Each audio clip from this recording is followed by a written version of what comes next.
This is a wonderful opportunity for some information to be given out. There are some wonderful people going to speak with you this afternoon. I would just like to preface this with saying this is an afternoon of information.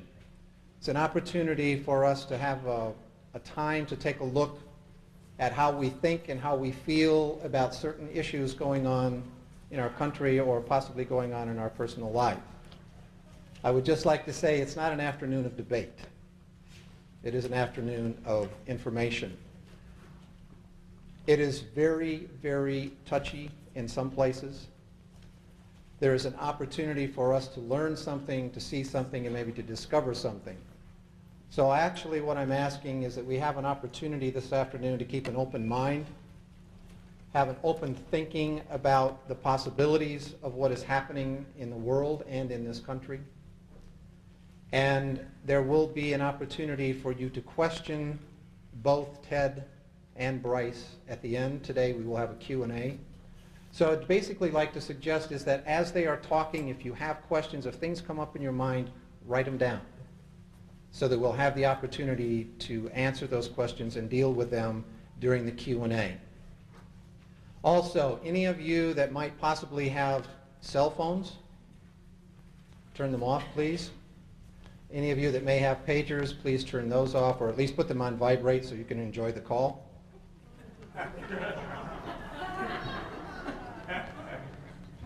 Okay?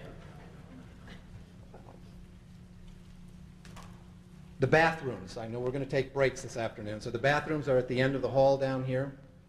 Have that on your mind. Please, no cameras. Anybody have a camera?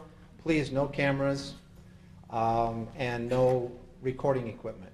We're taking care of all of that. And just so that you will know, we are shooting from the back of the room and from the side. You will not be seen. If anyone has any considerations about that, we will not, just take that out of your mind. Consideration, they're going to be more about the people that are talking up here. Even when you're doing the question, you have questions and that sort of thing, don't worry about it. We're not going to be videotaping you, okay? And with that, are there any law enforcement people here? Local, national, federal, worldwide? If so, would you please identify yourself? Pardon me? MIBs? Or wannabes, I don't know. Is that what you were really saying? You wannabes, All right. So we've taken care of that part of the legality of all that worldness or wonderfulness there. I'm just going over my list here and see if there's anything else that... who am I? Why would you want to know that? And who are you? I'm not paranoid, but who are you?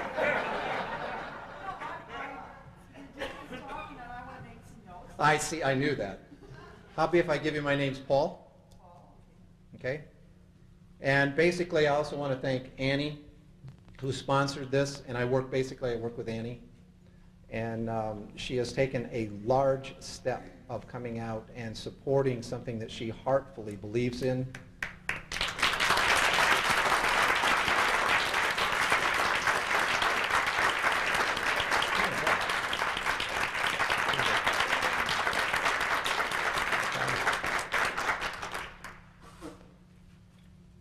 Einstein made a statement one time of saying, and I'm going to paraphrase it because I can't remember it verbatim, but he made the statement that it is basically impossible to prepare, it is impossible to have peace when a world is preparing for war.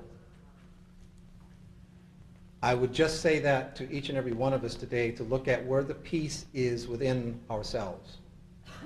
The peace, the harmony, and the opportunity to take in information that will be given today, that we might be able to move our life forward and then move the world around us forward. And that's really kind of what this day is about. So, with no further ado from Paul, who I would like to introduce to you right now is Ted Gunderson, who is going to share some information with you. After Ted has finished, there will be like a 10-minute break, and then we'll come back and Bryce Tailor will be talking with you. Then we will have another break, and they will have Q&A, because we understand that, you know, the backside can only take so much as the brain is trying to assimilate things. So, with no further ado, Ted Gunderson.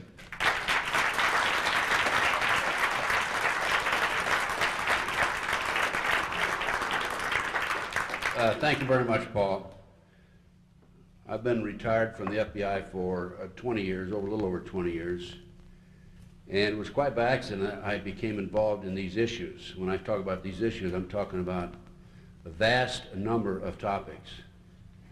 And these issues involve the very highest level of the government, the very highest level of the top industrial and businessmen in the world. And it took me some 17 years before I realized I was able to document some of the topics that will be discussed here today, topics that I'll talk about and also topics that Bryce will talk about. Anyway, I retired from the FBI in 1979. At the time, I had over 700 personnel under my command, $22 million budget. I was one of the top executives in the organization. And shortly after my retirement, I opened a private investigative firm, among other things, consulting and so forth. And one of my clients was the friend of Dr. Jeffrey R. MacDonald. Dr. MacDonald is a former Green Beret doctor who was convicted of murdering his wife and 2 children in Fort Bragg, February 17, 1970. This was in 1979, 9 years later. He had just been convicted and was sentenced to 3 consecutive life sentences. I visited Dr. MacDonald. He said, "I'm innocent." I said, "Doctor, if you're innocent, I'll work the case from now until we're able to get you free." He's still serving 3 consecutive life sentences, and I'm still working the case. Within 10 months of obtaining the case, I talked to the girl in the floppy hat who was standing on the corner, for those of you who are aware of the story Fatal Vision, movie, book, best-selling book.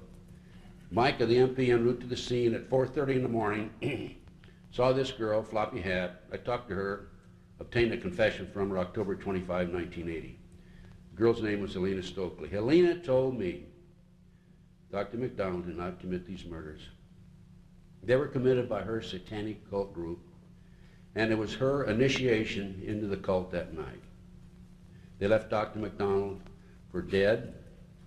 And in one of her statements, in another statement, she said that they left him alive so he could suffer, having lost his family and knowing full well that he'd be framed. So there's always, in these cases, there's always going to be some conflict.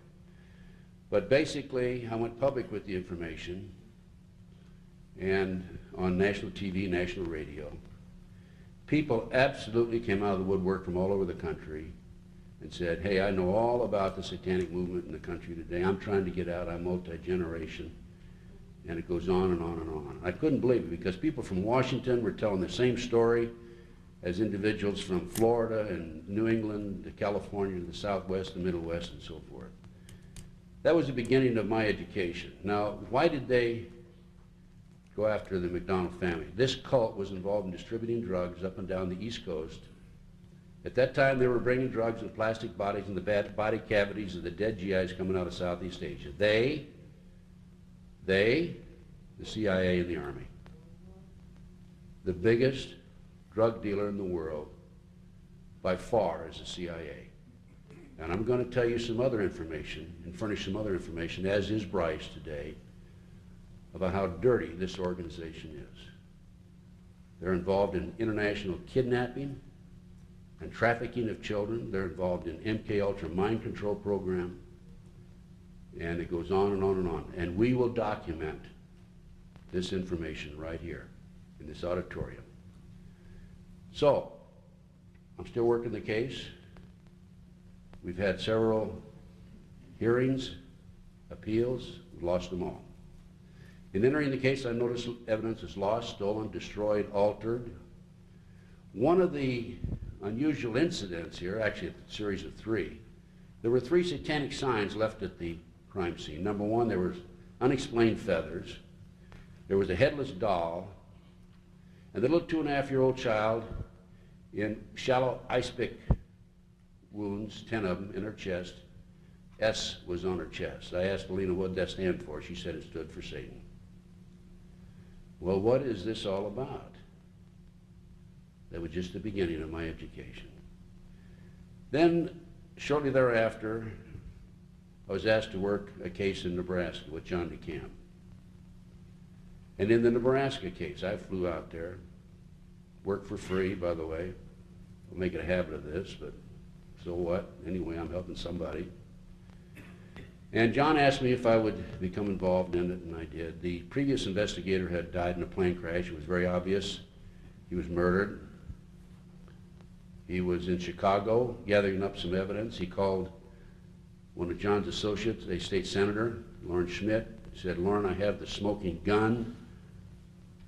I have the evidence that will, without any question, convict these people," and I'll tell you more about the case in a minute. Got on a plane that night. The plane lasted about an hour and a half out of Chicago. It blew up and fell to the ground. He and his little 8-year-old son were killed. Gary Caradori. I'd like to someday go back to Lincoln and put a statue in the town square for that man. He developed a lot of information. He was a brave man. Former Nebraska Highway Patrol. Anyway, from the Nebraska case, we learned that children were being driven, taken out of orphanages, private homes, Boys Town, driven from Omaha, Nebraska to Sioux City, Iowa, a distance of 184 miles away, placed in private jets, flown to Washington, D.C. for sex orgy parties with Congress and senators. We learned that children 10, 11, 12 years old, who were part of the network, Paul Benassi in particular, was used as a decoy in shopping malls, public places, playgrounds, schoolyards, and so forth, to attract other children of the same age over to that area. Then the adults would grab the kids, throw them in a car, and be off with them. Now, what were they doing with these kids when they're flying them to Washington, D.C.? They had a condominium. Larry King, he's not Larry King live television, but a black man who was a rising star in the Republican Party. He had a condominium, paid $5,000 a month. It was on Embassy Row. His salary was $17,000 a year. And these kids were being used for sex orgy parties with congressmen, senators, ambassadors, and what have you. It was basically to frame them. Another phase of the Nebraska case involved what I later learned to be MK Ultra mind control program. And Brice would talk a lot more about it herself. And these kids, many of them, were being taken to Offutt Air Force Base, SAC headquarters there in Omaha, tortured, put through drug programs, hypnotized, and victimized as MK Ultra victims. It's a CIA mind control program, as I said. Who was involved? Chief of Police Bob Wadman, Harold Anderson, past publisher of the Omaha World Herald, Society editor of the Omaha World Herald, prominent people, some of those prominent people in the community. What happened in the case? Cover up. There were 80 children initially came forward. Of the 84 were able to talk, give statements. 2 later recanted under threats.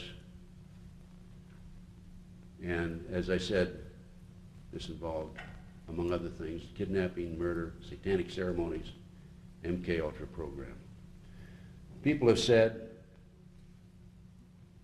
claim that there's nothing to this MK Ultra program. It's difficult to believe. But I have some material which I'll be glad to share with you. This is an item that's available through my research. It's right out of the Library of Congress, obtained through the Freedom of Information, actual government memoranda as to the MK Ultra mind control program. Next. This is an obituary of Sidney Gottlieb, and if you can read right there, he talks about being the founder of the MK Ultra mind control program. The next picture of Dr. Jolly West, psychiatrist. By the way, he died in January, and Sidney Gottlieb died in March, I believe. And he talks about, or this article talks about his involvement in drugs and cults and the mind control program. Anyway, this is an outgrowth of what I ran across. Put the next slide on. Just some of the documentation involved. This is an article out of the Washington Times. Top Japanese politician linked to Spence. Craig Spence was a CIA agent who was used to set these ambassadors and public officials up. Next. Homosexual prostitution probe and snarled officials of Bush and Reagan administration. Washington Times also, June 29, 1989. By the way, Paul Benassi, who is one of the main witnesses, you can keep flipping them, in the case, Paul Benassi has drawn the inside living quarters of the White House. Public's not allowed there. Another article, power brokers serve drugs, sex at parties, bugged for blackmail. Go ahead.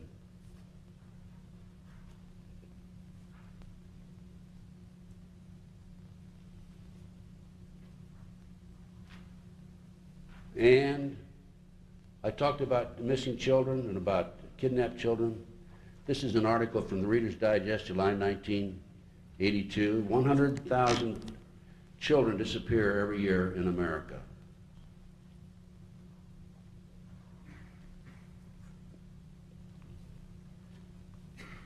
This is a beginning of documentation that our government is involved in kidnapping children. I'm going to show you next, keep going with those. Excerpts from a U.S. Customs report. This report is Department of the Treasury, and in February 1987, February 5th as a matter of fact, two well-dressed men with children varying in age from 2 to 7, 6 of them as I recall, were arrested in Tallahassee, Florida. From the arrest, the police traced the van up to Washington, D.C. to an organization known as the Finders. The U.S. Customs was notified, and this is the documentation from a U.S. Customs report. You can flip the page. To make a long story short, the Customs learned that the Metropolitan Police Department obtained search warrants, went in, and found evidence of satanic ceremonies, found documentation that children were being kidnapped off the streets and exported and flown around the world, London, Germany, to the Far East and the Middle East. And this is, as I said, the report. Go back to that last page that you had on there. I want to read it to the audience. Turn it around and over. Okay. The customs agent went back to the Finder's address, and by the way, I've got the address in this report. This report is available. On April 2nd, 87, for a final evaluation of the situation. He'd been talking to Detective Bradley. Bradley was not available on that occasion. So there was a third party, and here's what he was advised. That all of the passport data had been turned over to the State Department for their investigation. They found passports in the cars which indicated that the individuals at the Finders had traveled to North Korea and also to Russia. Illegal at that time, during the 50s, of course. The State Department, in turn, advised the Metropolitan Police Department that all travel and use of the passports by the holders of the passports was within the law. No action would be taken. As I say, this included travel to North Korea, North Vietnam in the late 50s and mid-1970s. It was illegal. The individual further advised me of circumstances which indicated that the investigation into the activity of the Finders had become a CIA internal matter. The Metropolitan Police Department report had been classified secret and was not available for review. I was advised that the FBI had withdrawn from the investigation several weeks prior, and that the FBI Foreign Counterintelligence Division, that's in headquarters, had directed the Metropolitan Police Department not to advise the FBI Washington Field Office, that's the investigative field office in Washington, D.C., of anything that had transpired. No further information will be available, no further action will be taken. Case closed. In researching the Finders, I learned that it had been a covert CIA operation since the early 1960s. Their main mission was to kidnap and transport these children around the world. You can just go on, keep going. I've gone through that whole report.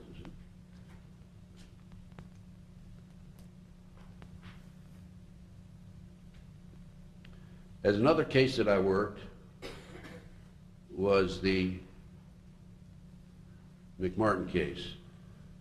The McMartin case broke in the early 1980s.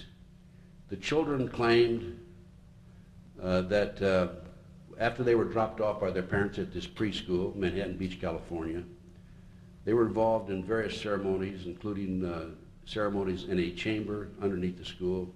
They claimed there were tunnels under the school.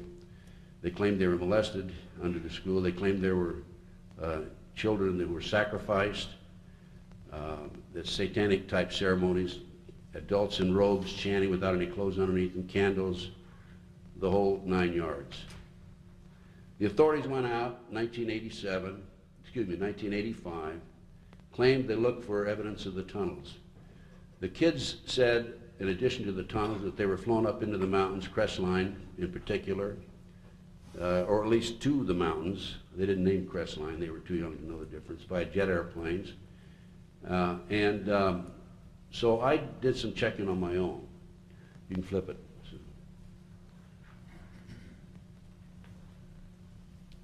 And as a result, in the early April 1991, I gained access to the property. And from the access, I hired archaeologist, Dr. Gary Stickle, at UCLA. He brought in a team of individuals, professionals, and we dug for tunnels under the school. Whereas the authorities could not find the tunnels and subsequently stated that the children were hallucinating, there's nothing to it, we found the tunnels ourselves. And these are, Sue, I think we're kind of out of order there. Can you kind of watch me and we can, Sue? I mean, Bryce, can you kind of watch me because, huh? Well, they were in order.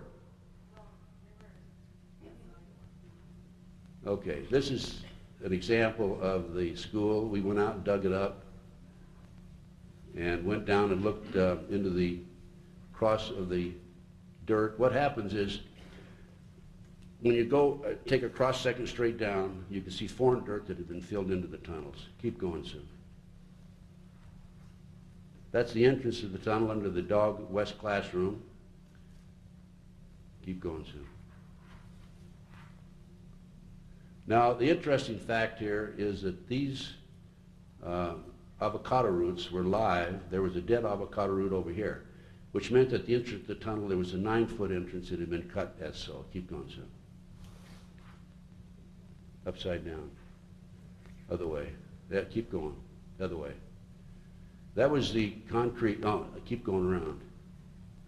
That's it.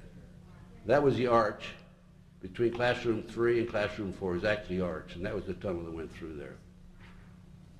This was a pentagram that we found on the plate in the sandbox.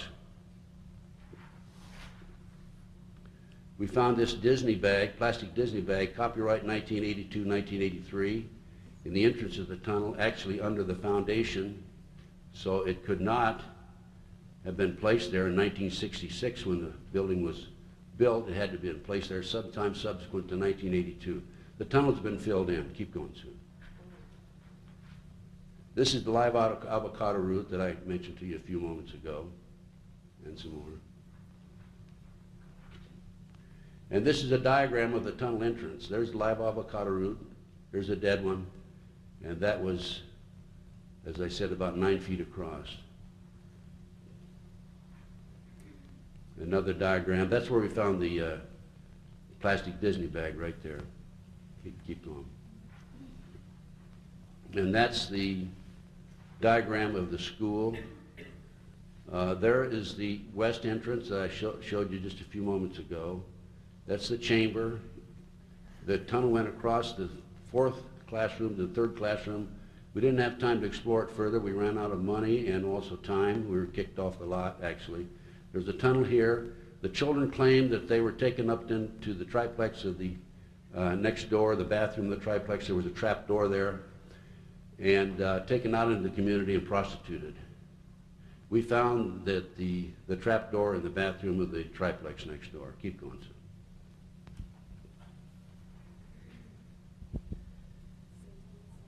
They keep going. The kids said that they were taken up into the mountains, flown up into the mountains. I had an informant that told me that she had an idea where the children were taken. Abandoned satanic site now, by the way. And this was up in Crestline. These are pictures of the site. It was built on the side of the mountain. Just keep going, sir. It was impossible to see it from the street. You could only see it from down below, and it didn't mean anything because it was so many miles away, or from a helicopter or an airplane.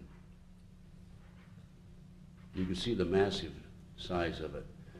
The street was over on the top there, so anybody driving down the street could not have seen what was going on down here.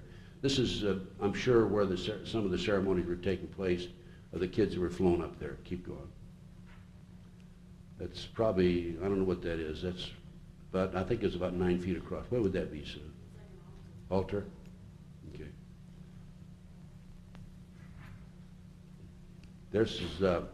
It's down in there. It's where the site is. This would be where the street is, so you can see you couldn't see it. Keep going.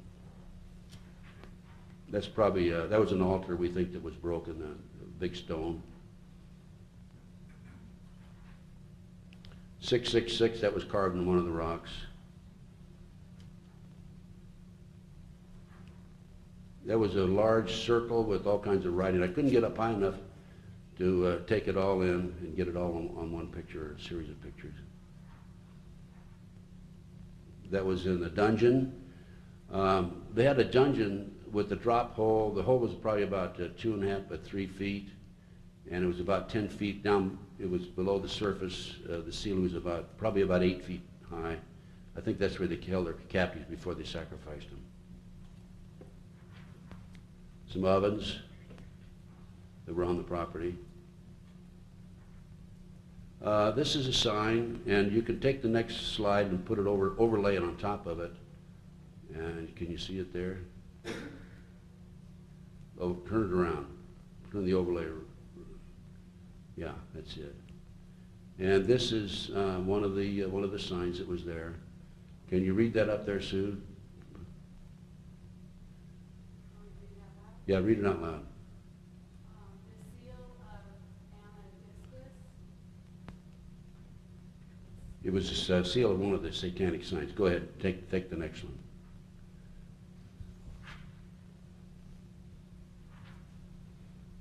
And put the overlay on top of it.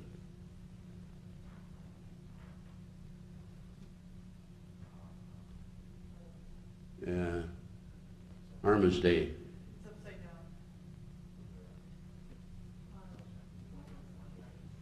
down. Okay, that's all right. Go on to the next slide.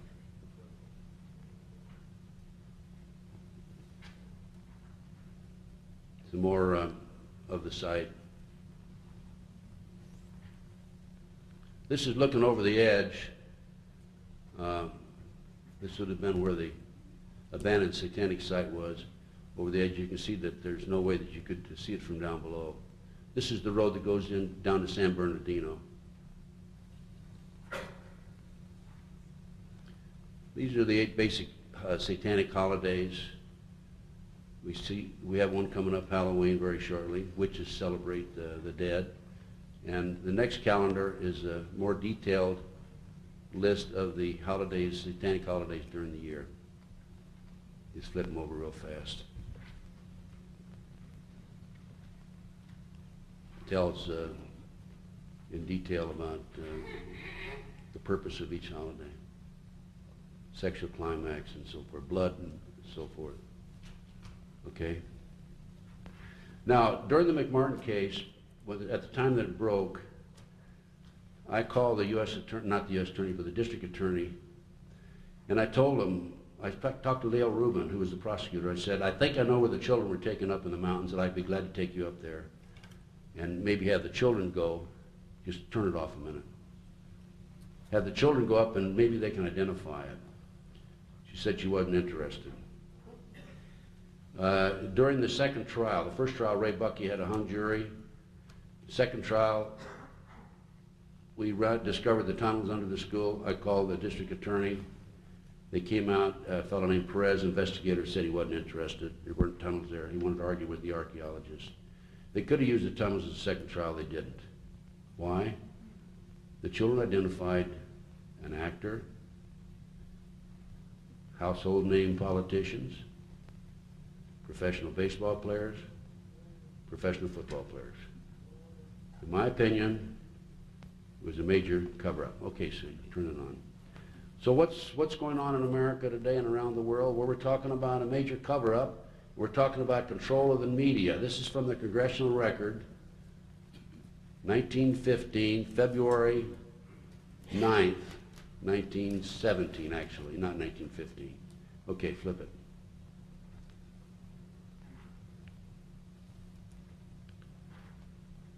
And that's a continuation of page 2, Congressional Record, February the 9th, 1917. Okay, go ahead and put the next one on. We're going to read it, a little bit of it here. On this particular page, Mr. Callaway, a congressman from Pennsylvania, was talking to the House of Representatives, and he pointed out that in March 1915, the J.P. Morgan interests bought up 25 of America's leading newspapers, inserted their own editors, and thereafter controlled, to the best of their ability, the news that was being placed in those 25 newspapers. Flip it. That's a continuation to page 2, page 2948. Okay, Sue, keep going. Who's who of the elite members of the Bilderberg's Council on Foreign Relations Trilateral Commission Skull and Bones Society Committee of 300. You want to know why they control and how they control it? This will give you the list. This is a book written by Robert Galen Ross. Flip it. This gives you a list of the various organizations that have members at the very top level. You see here, magazine publications, Time Magazine has 6, Newsweek 4, New Yorker 3, and so on down, total 46. We also have federal government in here, and so forth. Flip it. Is the Illuminati alive and well today? Well, you're not going to find out from checking with the mainstream media, but here's a little article that I found in the Picayune, Mississippi newspaper, and it says a group of Illuminati, including top and experts in a range of fields, met, and some of the names there are their household names, including Newt Gingrich, Bill Gates, and others. So there you go right there. You didn't see that in your main LA Times or the New York Times, did you? Okay. I mentioned that I've been involved in this research for 20 years, and up until about 2 to 3 years ago, I used the term loose-knit satanic cult drug network. It was only after one of my lectures in Las Vegas, I talked about the McDonald case itself, and a man came up and handed me this book, Pawns in the Game. This explains what's going on in America today. We're talking about the Illuminati. Flip it, Sue. This is the best documentation I've ever seen of the Illuminati. It talks about Adam Weishaupt and how he, well, we're getting off the subject now. Talks about Adam Weishaupt, how he set up 25 goals, and some of the goals were to control the press, and other goals were to disrupt the youth through drugs and liquor and morals, to have agent within the various organizations, influencing the politicians, and so forth. There are 25 goals in this book. It's an outstanding book. I highly recommend that you obtain copies of it. Beg your pardon? Could you repeat the author of that book? William Guy Carr, and it's available through my research. And by the way, I've got about 100 handouts here. I urge all of you to come up and take one if you haven't done so thus far. Basically, I think that's the extent of my 45 minutes. But before I close, let me mention that about 12, 14 years ago, I ran across a young musician, Mark Wilson. Had a lot of talent, has a lot of talent today. And as a matter of fact, I supported him financially and supported him in other ways. He actually lived in the same complex as I lived in Las Vegas. I alerted him to the problems that we have with the children, kidnapped children on a regular basis. And he became inspired. And he wrote a song in my living room called Rescue Me. Mark, in the meantime, just recently had his first album released. He's on the top 10 records in a number of radio stations around the country. This album is available to you. If you want to order it, you can drop a check off for $12 up here after the show today. And I'll get it to you, name and address, or just write me a check and I'll I'll send the CD or the record to your address. 1/10 of the proceeds of this CD will go to a trust called Missing Children Trust. And we're going to set up a real organization to look for the missing children. Now, you're going to tell me that the National Center for Missing and Exploited Children doesn't look for children? The National Center for Missing and Exploited Children is a joke. It's a part of the Department of Justice, being financed through the Department of Justice. They have a multi-million-dollar budget. They have a staff of, who knows, 20, 30 people. I've been in their office.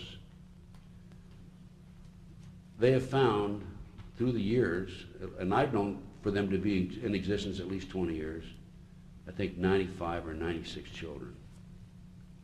You give me that money, and I'll tell you what, I'll find 95, 96 children in 1 month. You remember? Thank you, sir.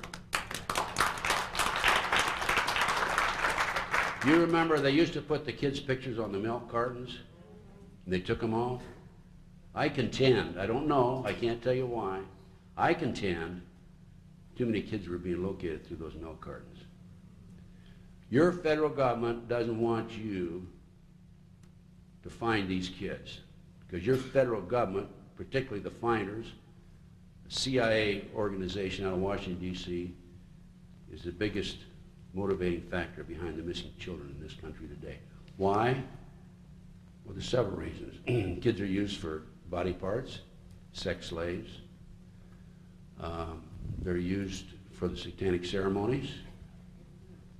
And a 10, 11, 12-year-old blue-eyed, blonde-haired kid will sell on the auction block outside Las Vegas, outside Toronto, Canada, and a barn in Lincoln, Nebraska. These are the 3 locations I'm aware of, for $50,000. Paul Benassi, a young man who was willing to come forward on the Nebraska case, has attended these auctions. He attended 6 such auctions in Las Vegas, Nevada.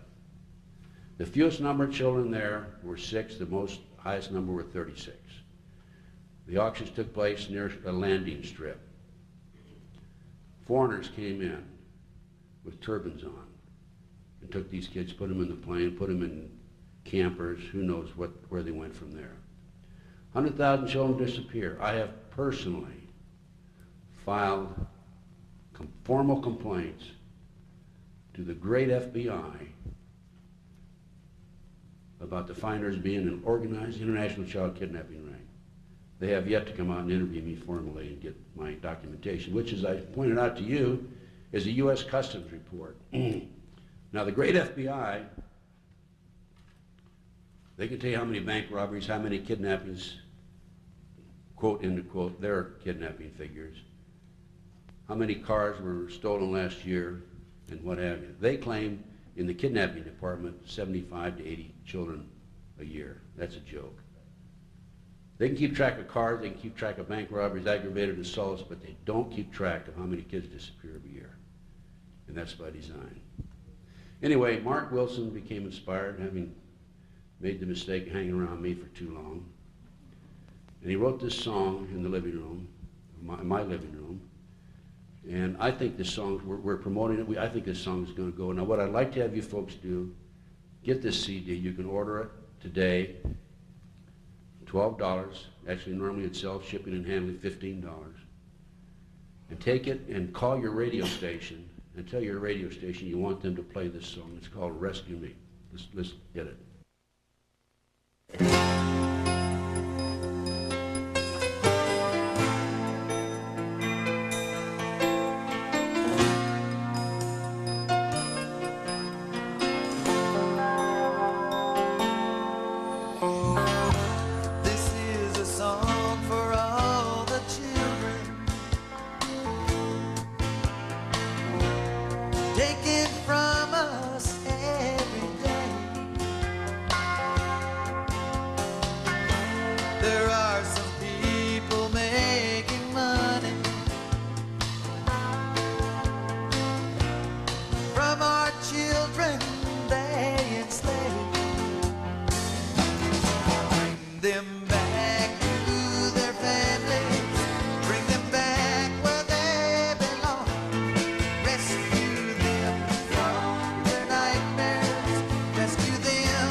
yourself. But I'm old enough. Don't talk to strangers. But what if they talk Don't to take me? candy from strangers. But I love candy. Don't ever listen to strangers asking about missing pets. But I like birds. Don't go with strangers who say your mommy sent you. What if you did send Don't someone? let strangers take your picture. But I like my picture. She sits and stares behind the window,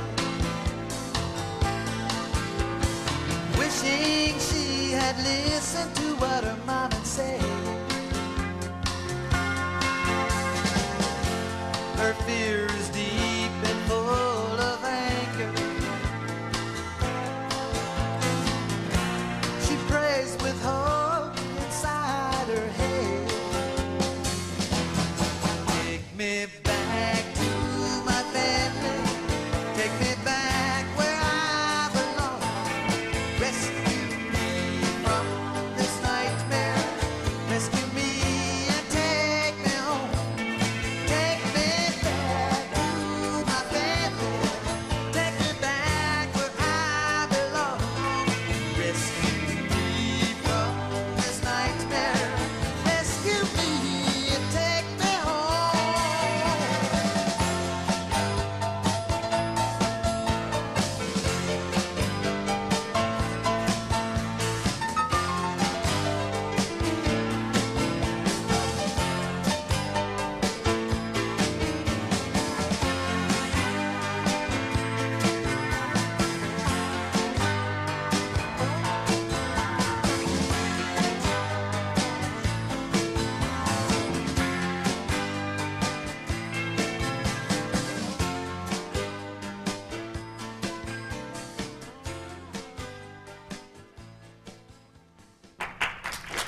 Thanks very much.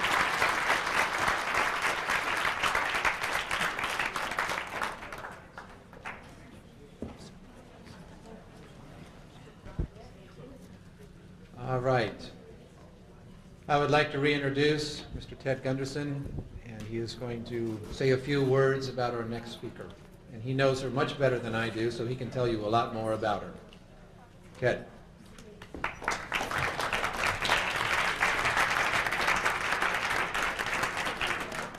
You know, when you become involved in these issues, as I said earlier, you network, and that's one of the great pleasures that I have.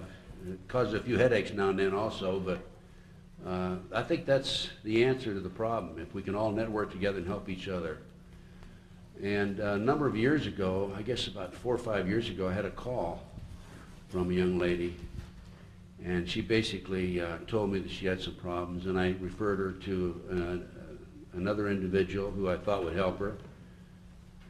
And one thing led to another, and then I developed a close relationship with this young lady through the years. We communicated by telephone on a regular basis, and she's fantastic.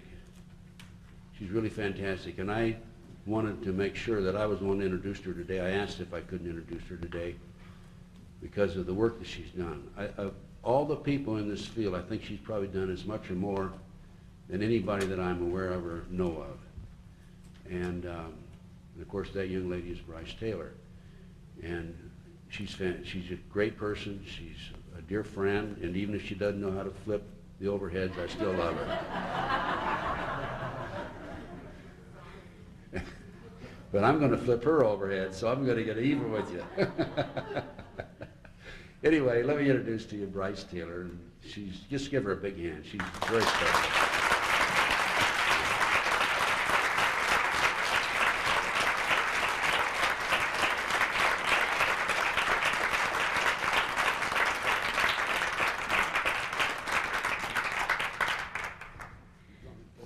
Yes, it'll be a little bit. Thank you, Ted. And just to let everybody know, it wasn't really 5 years ago. It was more like almost 12. It's been a long time. But time goes by fast these days. And this is an incredible opportunity for me to be here back in Pasadena, where my home was here in California. And I owe this privilege to Annie Basile, the owner of Cast Locations, and she keeps telling me to stop thanking her, but I really can't stop thanking this woman because she has stepped forward and supported this whole issue in such an incredible, heartfelt way of taking care of the details and being there emotionally for not only myself, but all the people, all the other victims and survivors who have come forward and are joining now in a way that hasn't happened in a very long time. And so, Annie, I would just like to thank you. And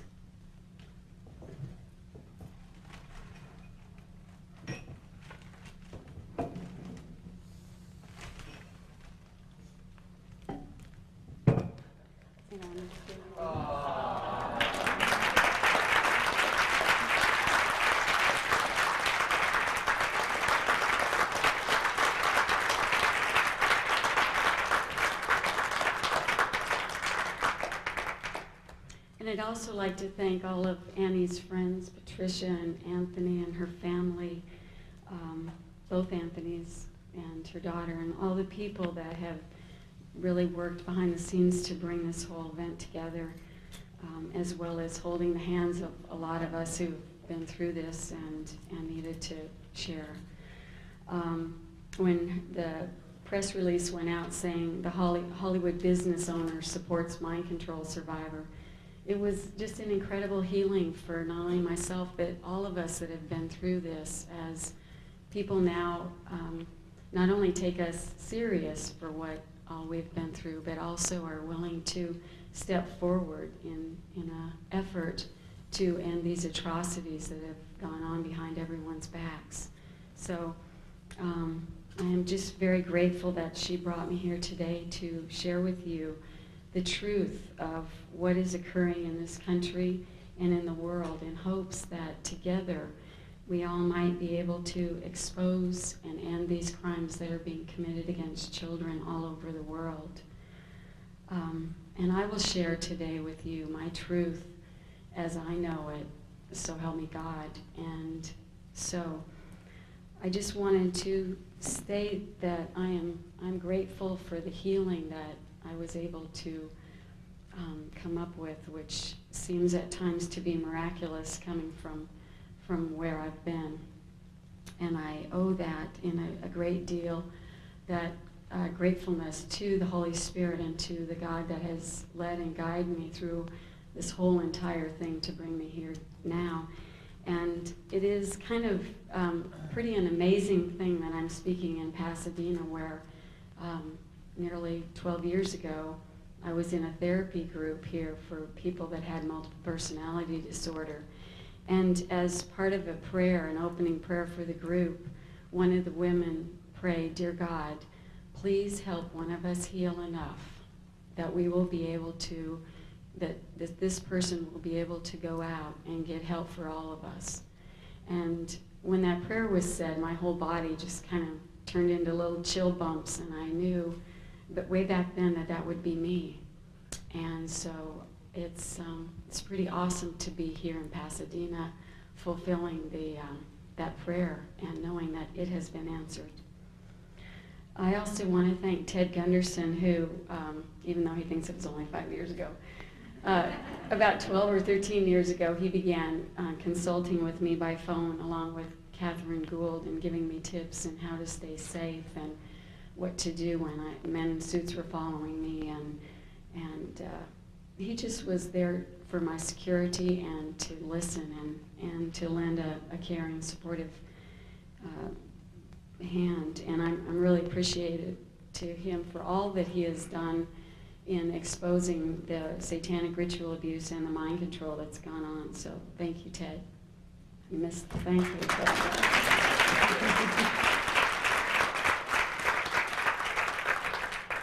And I'd also like to thank the LA Women's Commission Task Force on Ritual Abuse that's still in operation today. That were, when I was living here in California, I was a member, as was Ted, and together we worked to strategize on how to, first of all, be able to identify what the problems were of all these people, children, women, and men coming up with all these memories, and then what to do about it. So I'd just like to say that organization is still in operation today, and there's still a core group of dedicated people working with that. Should you want some further information, there's a booklet up at the table. I'm also a member of the ISSD, which is the Study of Dissociation Group, and NASA. Claire Reeves is here today, Mothers Against Sexual Abuse, and I'd like to just tell a little story on Claire. The first time I met Claire was, I don't know, how long ago was that? Probably about 8 years. Anyway, it was one of her debuts for her organization. She was speaking, and during the break I took her aside and started downloading all this government information of all the stuff that I'd been involved with the presidents and Henry Kissinger and Bob Hope. And she was smoking a cigarette, and she was so nervous that she picked up another one, and she was smoking 2 cigarettes at once. So the stress has definitely been there, and Claire Reeves has been a person who has stayed in the battle, and so I just want to thank her and to acknowledge all of the wonderful work that she's doing. I'd also like to thank Brian Devereaux and Arizona Wilder, who are now really coming together to support survivors and to, as Brian is so adeptly informed about a lot of the mind control history and how a lot of this Illuminati and New World Order agenda has begun in Arizona, who is really standing forward and speaking out about what she knows and what she saw at the top. It's going to take all of us speaking together as our little pieces of what we were involved with all fit together to really actually make the bigger picture of what has been hidden from society all these years. So just want to thank Arizona and Brian. And I'd like to thank Lynn Ma Sharman, who started it's an advocacy committee for mind control survivors called AICS Mind Control. And Patty Wren is here today as the United States representative of that organization. And I feel honored to be able to be the spokesperson for this group of dedicated women who have really documented, compiled survivor data in ways that has allowed for the research to continue and for us to be able to identify the programmers and the programming sites and the places that are most heavily involved. And so there's information up at the table about AICS mind control, and I would urge you all to pick up a flyer. And there's also a booklet that's pretty awesome that has a lot of the pictures of programmers that have been identified. It's right here on the table, so you might want to look at that at the break. It's pretty revealing. And I would like to thank all of the people who have gone before. Many of the survivors that I was in group with are no longer living. Stress or whatever happened, many of them didn't make it. And a lot of the people that in the earlier days, it was quite a danger to be speaking out. In today's world, there are more people who have come out and talked about this, and so the danger and the risk to all of us is much less. I used to have men following me in cars with guns, and all kinds of hideous things were happening. And I won't say that that's all stopped, but I'll say it's certainly got a lot better as we all speak out. And I would like to dedicate my presentation today to my daughter Kelly, who is 21 years old, and due to the intergenerational nature of the Mind Control Project, Kelly was born into a family where she continued to be abused just like I was. And so right now, Kelly is in a mental hospital, and so I would just ask all of you to please keep her in your prayers and to know that we have certainly not educated the psychiatric community or people in the hospitals or the prison systems enough, and that there are so many people who are never going to get free or be able to recover unless this information is taken out and people begin to be educated about what this all means. Her psychiatrist at this hospital maintains that DID, which, if you all know, is dissociative identities disorder, which is the new name that was come up with for multiple personality disorder. And he maintains that it's a rare disorder, and I maintain that it's absolutely very prolific, and that until people really can see what the problem is, the solution is not even in sight. And so there's just a lot of education that needs to be done still, and a lot of information shared. And so to begin my talk, I'd like to state for the first time, it's a little scary, especially in California, that my real name is Susan Ford, and that my Bryce Tailor was a name that I took in an effort, in an attempt to create safety for myself and for my children and all of the people that were connected with me as I ran and began writing, as Catherine Gould suggested years ago, that I began writing what happened so that as I became more public, I would be safer, and that certainly has been the case. So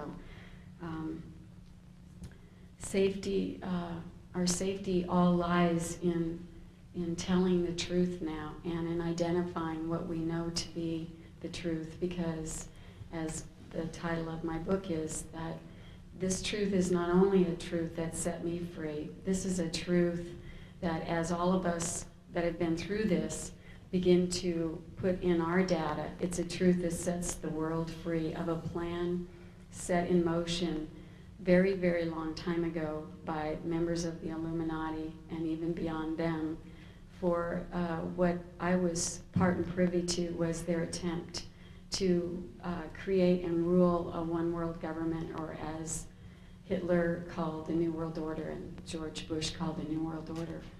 And it's through my experience with Henry Kissinger and others that I am very sure, and I will stand anywhere and testify that I know that that the New World Order agenda is very real, and that it's going to take a lot of our efforts to turn it around and to maintain our freedoms.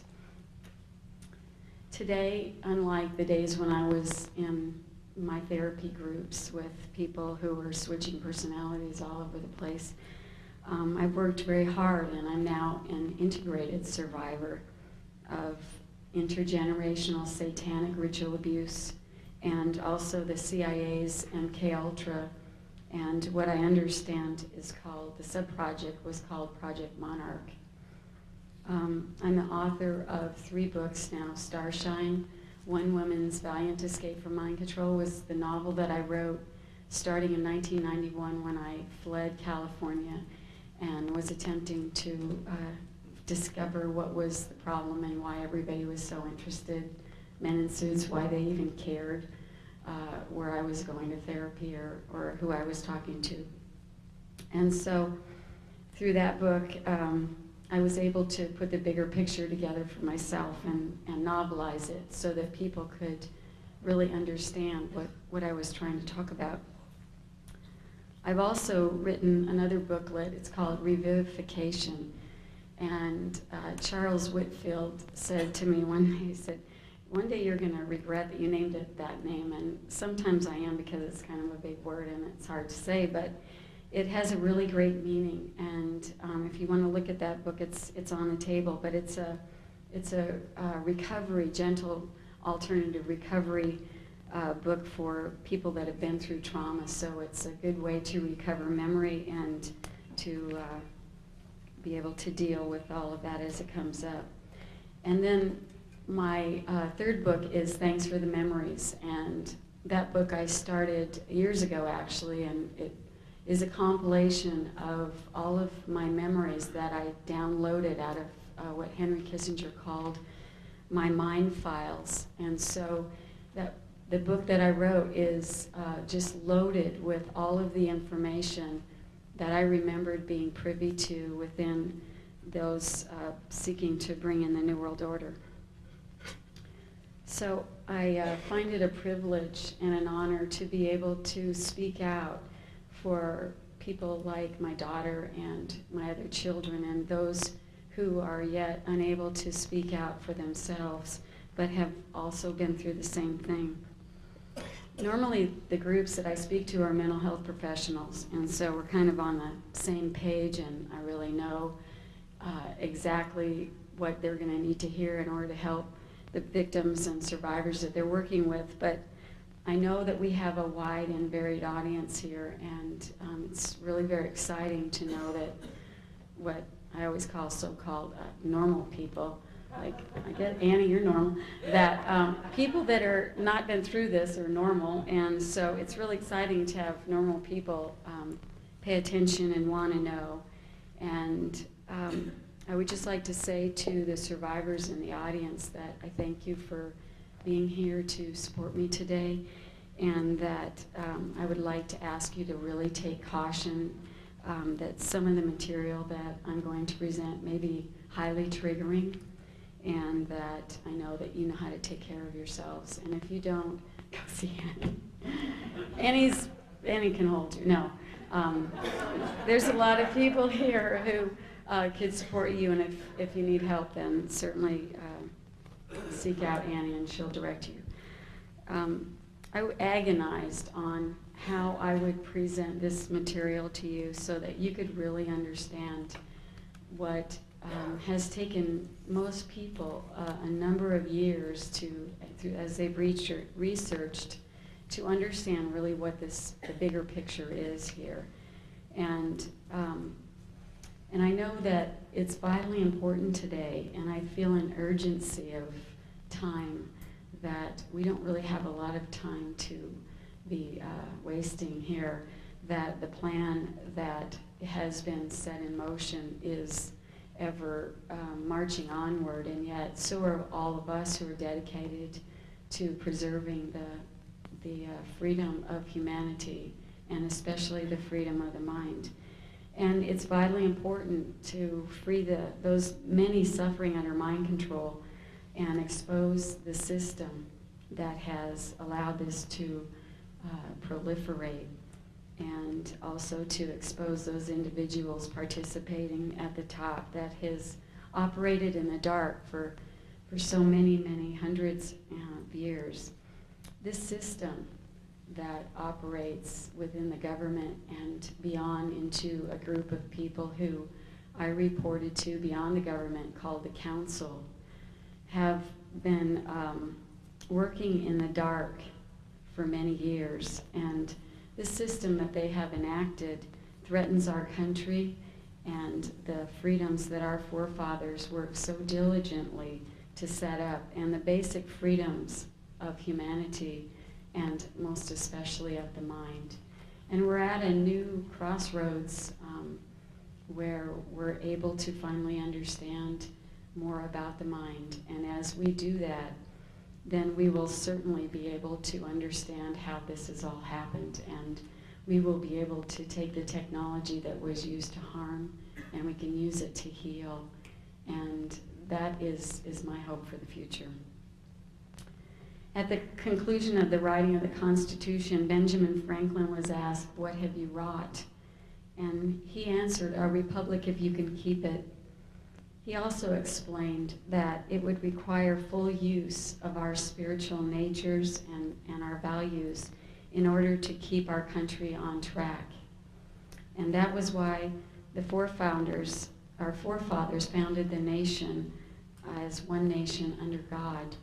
And I know today that many, many people know, they feel that something is vitally wrong. Even the children know that something is really wrong, but most people haven't been able to figure out what.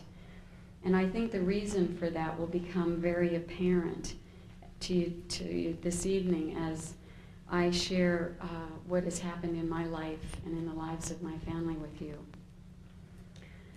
The bigger picture that I gleaned from years of untangling this web of programming that was put in intentionally to attempt to hide my covert secret use within the government as this tool of the New World Order, kept me endlessly for years doing artwork and journaling the details of the lengthy and often very prevalent, and seemed like it was intruding on every moment of my life, flashbacks and abreactions of what had happened. And those things came back, all of the events came back in full sensory magnitude of feeling everything in my body, smelling the smells, being able to hear what happened, and oftentimes I would have visuals and be able to actually see what happened, who was involved. And so what happened was that this programming that National Security Agency guaranteed that I would never be able to remember or tell failed. That's the good news. That's the really good news, because as we all tell, you all, and I'm starting to sound Southern now because I live in the South, but everybody is going to be able to know what they need to do to end and stop this. So it's actually in some ways a gift that all of us that have been through this are able to wake up and tell our very personal and private experiences with world leaders and with people that are affluential and who've had people fooled about who they really are. It's through my personal experiences with Henry Kissinger and Bob Hope, who was my owner, that I am very aware that not only our country, but that our world is way off course, and that in essence is in not only humanity, but also the planet is in very serious jeopardy. And for things that we value, I've found that it's going to take our care and attention in order to be able to bring this back into the right alignment. In the next hour, I'm going to share with you many of the top secret and many of the still classified projects that were hidden and tucked neatly away from public scrutiny by so-called national security and within my own mind in these so-called mind files. And these events that I witnessed are contributing to the loss of freedoms of our country and of the citizens of the United States and the world. And they allow for the intentional torture of children to be used as a non-paid slave labor force. And this isn't just a handful of children from California or from Nebraska. These are people all over the world, and I personally interact with many of them and hear their testimonies and what's happened to them. And there is no doubt in my mind that this is a very large plan. Their plan is for the mind control slaves to continue to serve the elite, and everyone except these self-appointed elite will begin to live as worker bees. So basically, as we enter the new millennium, a lot of us that were and are under mind control will continue to do their jobs to serve these elite people. And with all of the targeted frequency satellites and all of the ways that they know how to manipulate brainwaves through that targeted energy, they have some plans for all of you to only be able to think to a certain level. And to understand all this, and to help Kelly, it really drove me into studying all about the brain, and I'll get into that a little bit more, but that is their plan. And the way that they have been able to utilize all of these children, starting with children and now into adults, is through trauma.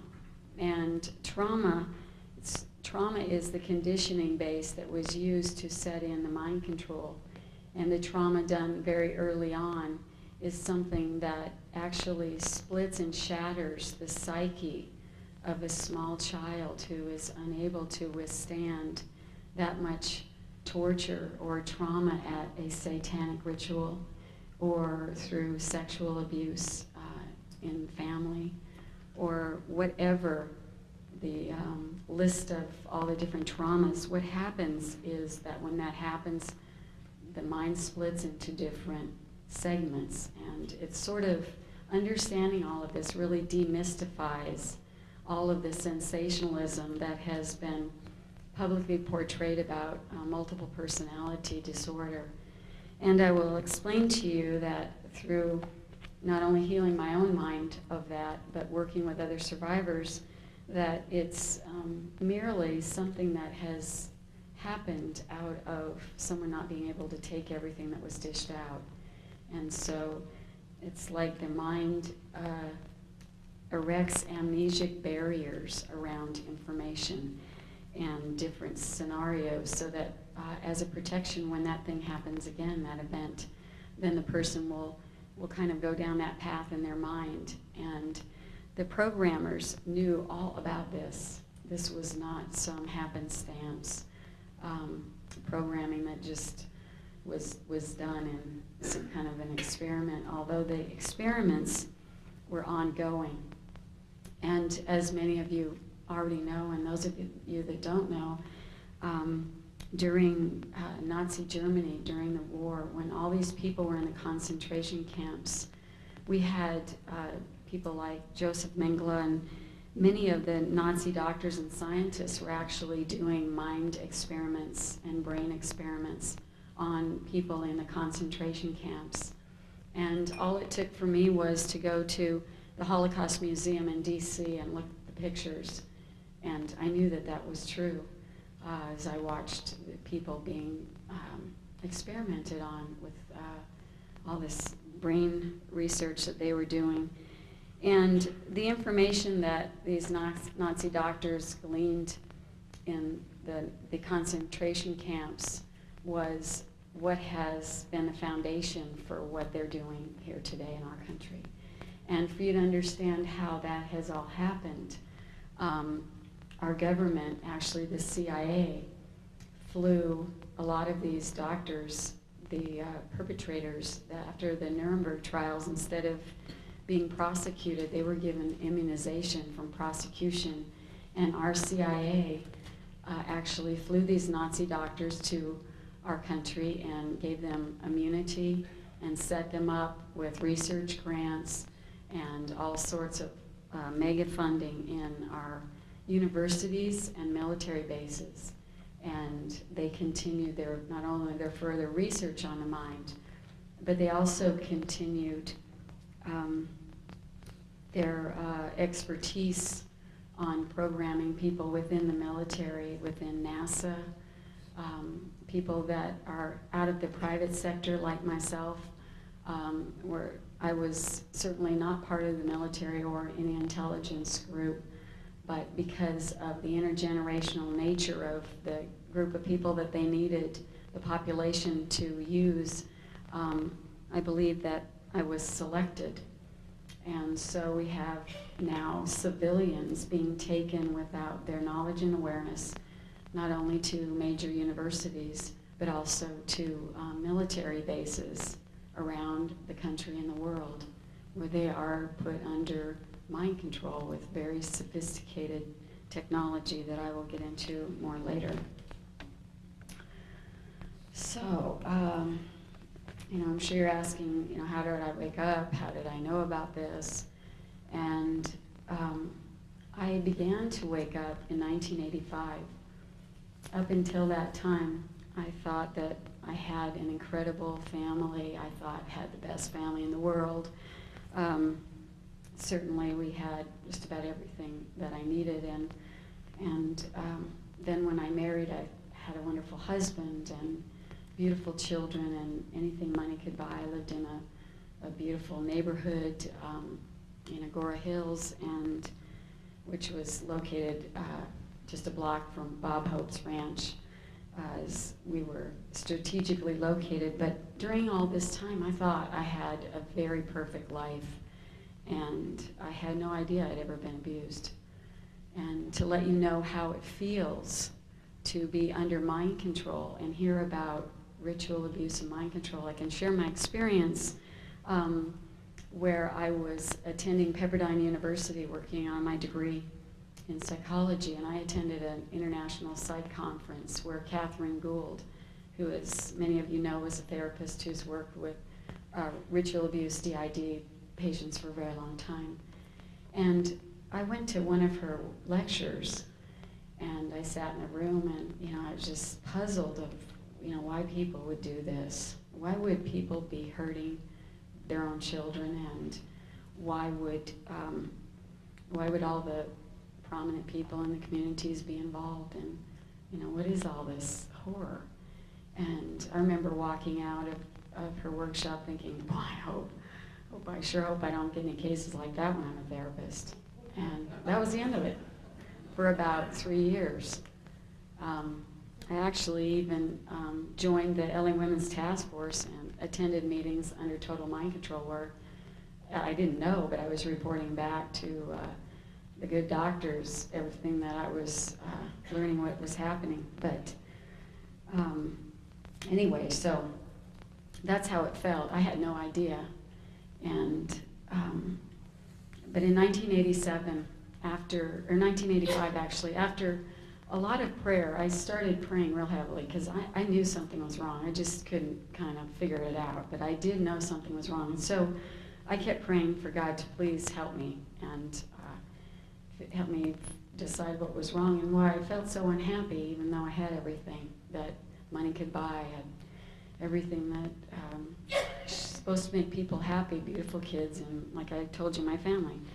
And but the answer to that prayer came in the form of a kind of a massive wake-up call, and my head went through the windshield of the automobile there on Chesborough Road in Agora Hills. And what happened was that accident really kind of took me out of my motherly role and all my duties that I had.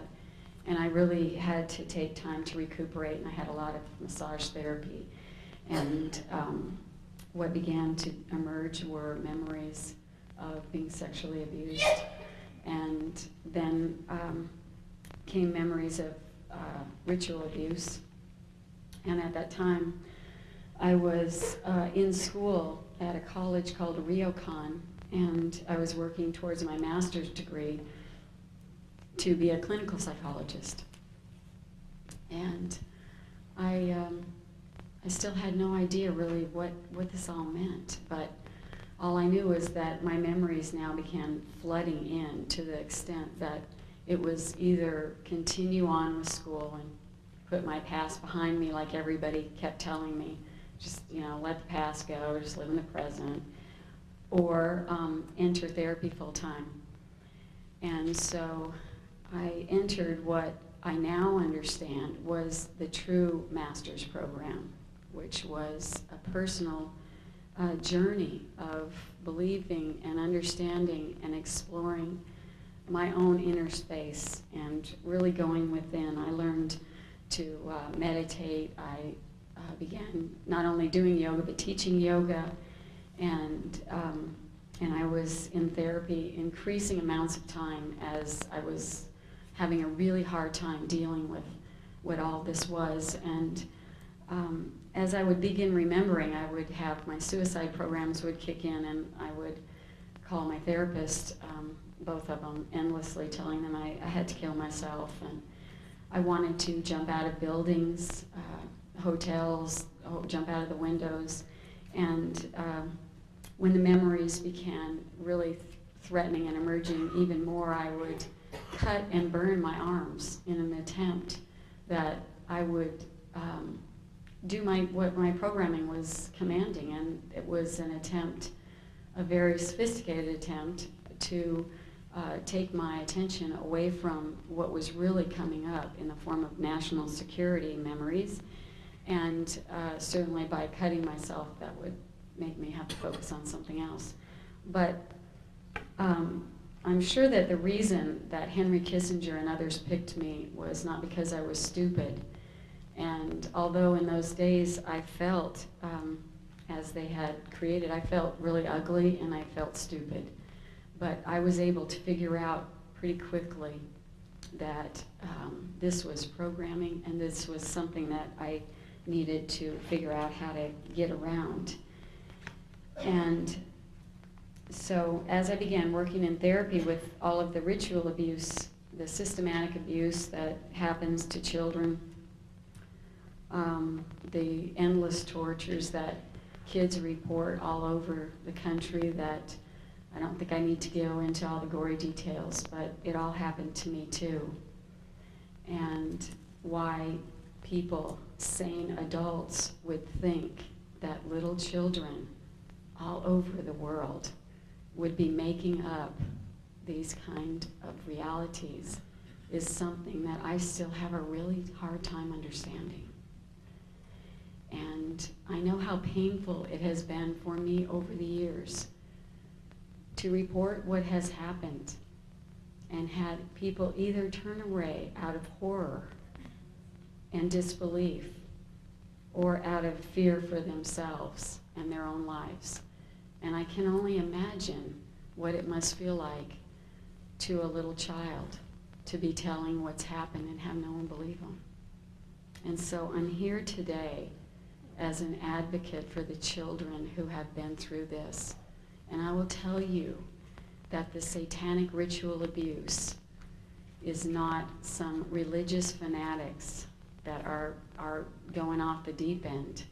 It's very systematically and intentionally done as trauma conditioning to shatter the base personality so that very sophisticated equipment and programming can be laid in over that so that a person, a child, can be put under total and complete mind control and be totally unaware of what their own reality is.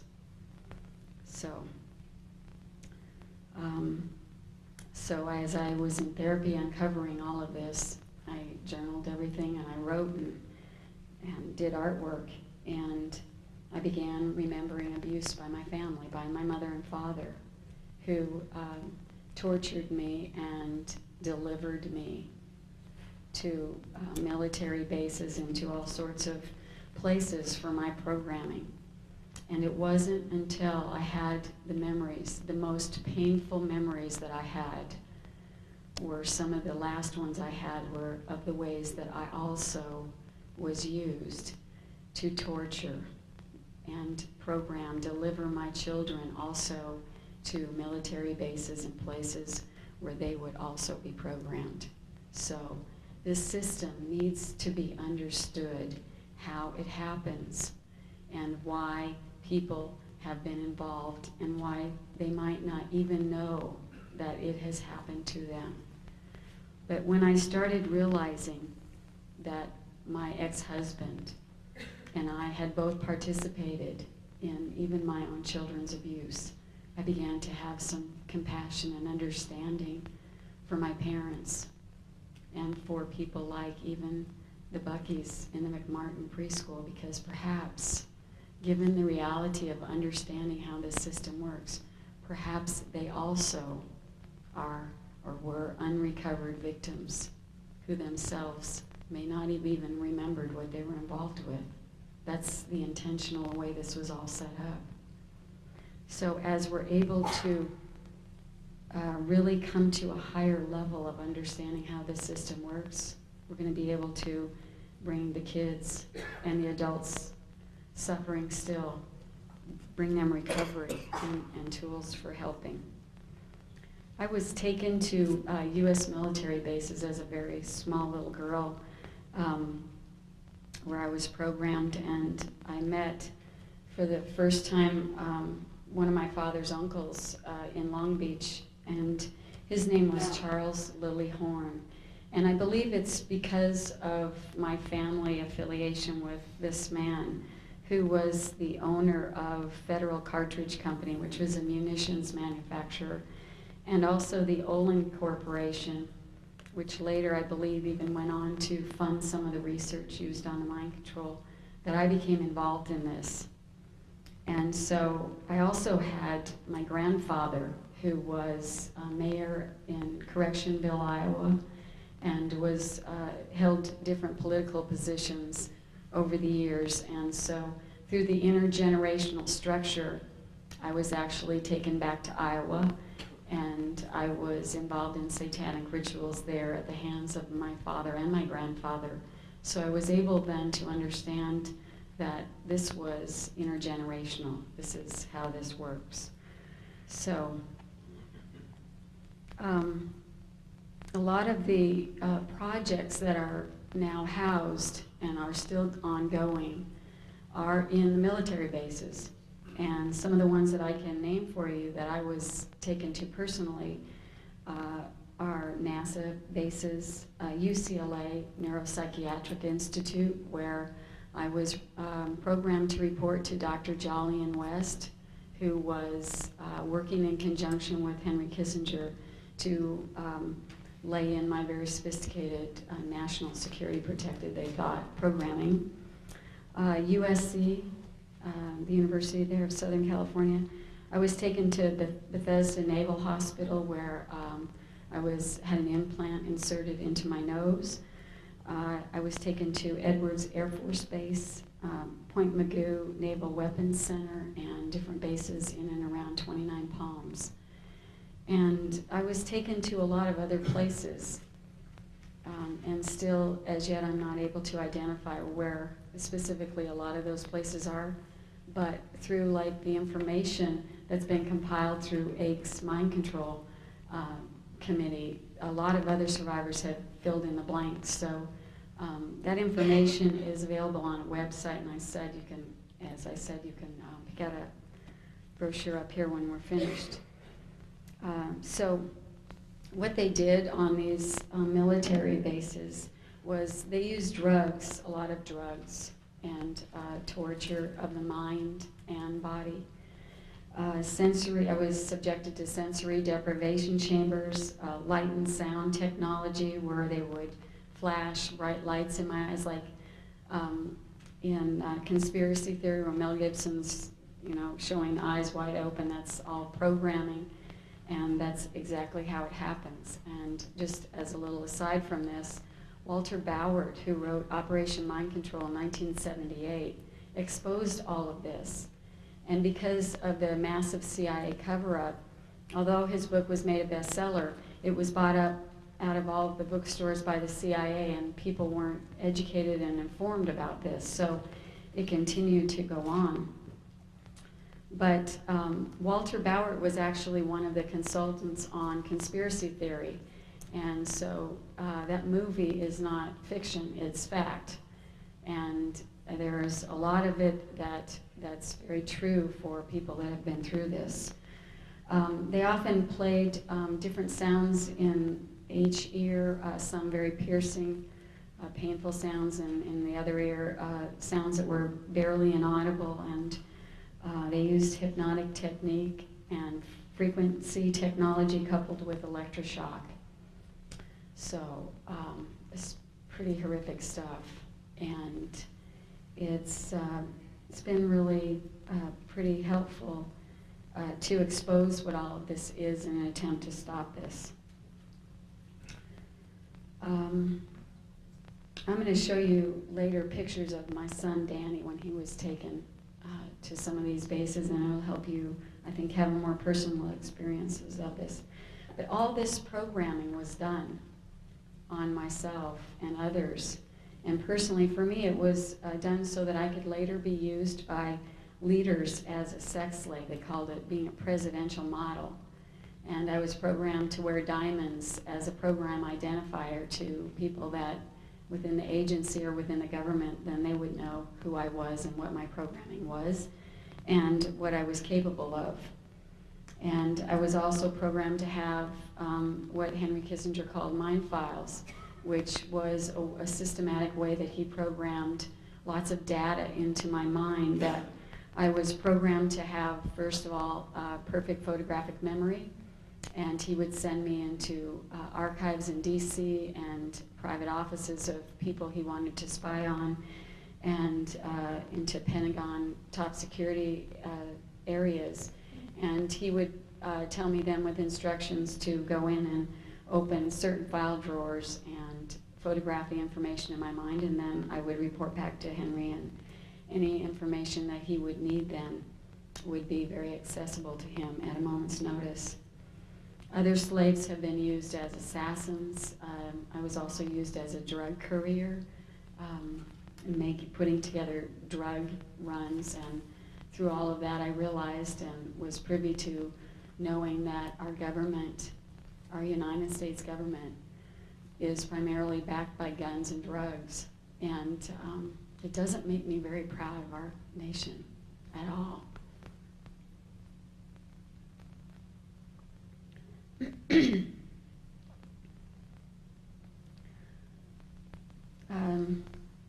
So anyway, Henry also programmed me to have a section in my mind files that was a postal system for the elite.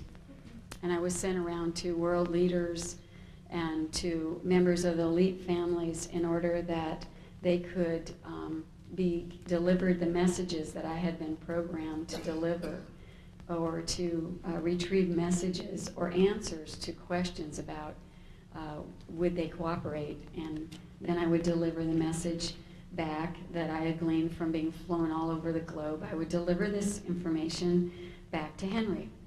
And then Henry would report to whoever he was reporting to, and that was the way that they attempted to keep this planet, the New World Order, very organized. And certainly when you have a slave labor force that is programmed never to make a mistake or never tell, it keeps things pretty organized. And so I reported to people like George Bush and Ronald Reagan and actually most all the presidents. I was sent in on to either give them information or ask them questions from the higher ups, the council that actually was head and shoulders over even Henry Kissinger. And so I watched as men in suits and tuxedos would meet at the Rockefeller Mansion. They'd bring me in to have sex with people like Prince Philip or Prince Charles or someone in the Kennedy family or whatever. And after these parties at the Rockefellers, what they would do is a select group of men would meet in back rooms, and they would send me in to record all the information so I could report it to whoever needed the information.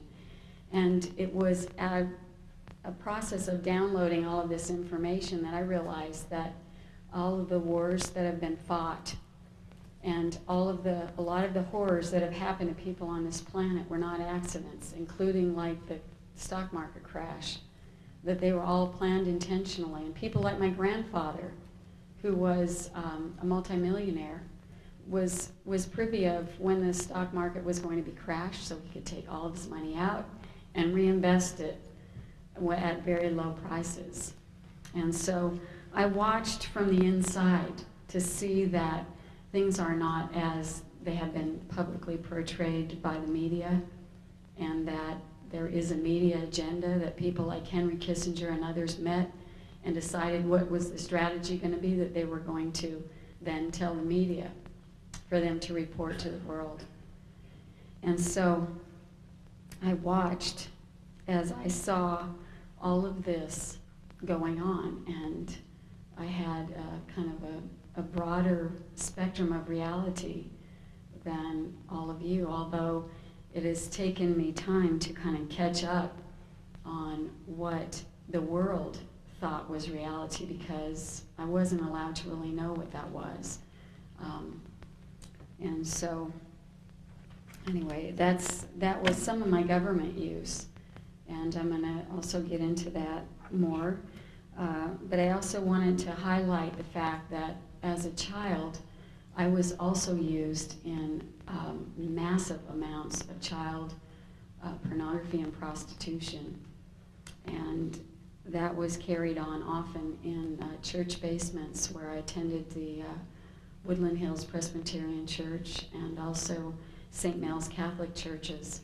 And through either those churches or people that were part of the inner circle of the satanic members of those churches, I was abused and then taken often like to where everyone thought I was going to choir practice, and I would be excused from school and be taken to the choir director's home across the street, and we would all have our little choir robes on and be singing, very angelically, until the men arrived with the equipment.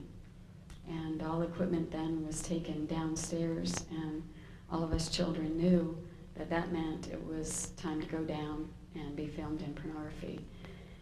And those were also very traumatic events, because a lot of what they were filming was not just sexual acts, it was a lot of satanic rituals. And so I can publicly testify that what these children are saying is reality.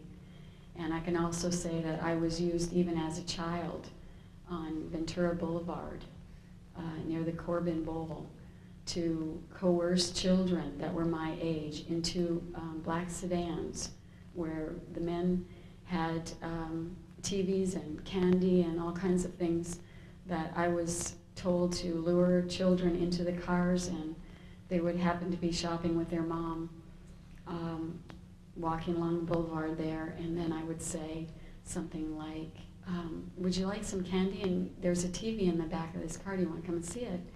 And as soon as this child would approach the car, the men would throw them in the back seat and take off. And then often I witnessed as these children would be kept contained in cages until it was time for their death. And that death was often brought about by through being filmed in pornography and then used in snuff films. And honestly, I can't imagine that we have this many sick and perverted people in the world. But there must be quite a market for this, because there are a lot of us that have reported being a part of it. And so that is where I believe many of the missing children are going to. So, what happened to me as I had these accidents in 1985, and then I had another one in 1987 on the same day, April 12th, 9:15 in the morning, both accidents, same date, same time. And it kind of got my attention. I thought there must be something really going on here. And a man in a sedan showed up at one of the accident sites, took pictures and fled off. I thought, there's something is very strange here. But in those days, I had no idea what the bigger picture was, nor did the therapists that were attempting to help me figure out what was all going on. But I continued on in therapy, reintegrating many of the child personalities that I had that were programmed within me. And it was in 1991. It was April 10th, real close to the April 12th date again. And I left a therapy session with my therapist, and I went to get in my car, and I opened my wallet, and I looked inside, and there was a dollar bill that had programming numbers. And I had uncovered enough of my own programming to know that what this meant was it was another threat, only this accident I didn't believe was to be an accident. I believed that they were threatening to kill me. And across this dollar bill was the date April 12th, and then it had a series of programming numbers that corresponded to different programs within me. So I was terrified, and I had attempted to explain to my husband a little bit about some of these satanic memories. And I found that when I would talk to him about it, that he would just become very angry. And so I learned not to talk to him about it. And I learned not to tell him about my plan that my therapist and I had come up with to get me out of California and onto the island of Kauai before April 12th. And so that day when I left my home there in Agora Hills, I had no idea that I would never be returning there to my children or my husband or the home and my family that I loved.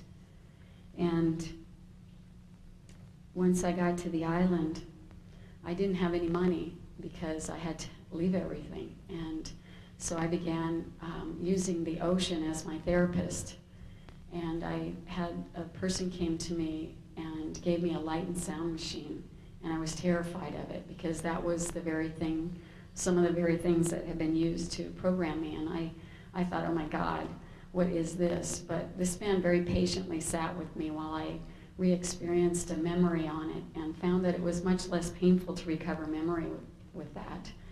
And so I sat endlessly recovering memories about governors of California, about Pete Wilson and Reagan and Hope and Nixon and Bebe Rebozo, and I mean all the people that I name in my books, the Dodgers,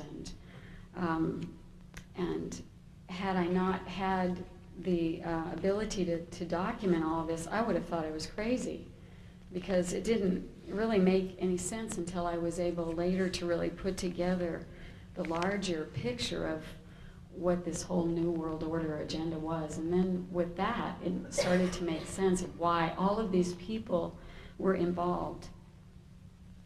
So anyway, Ted Gunderson and Catherine Gould kept giving me security tips, and I was running from place to place, trying to stay alive and sleeping on the floors in people's homes that opened their homes to me, and continued to write Starshine.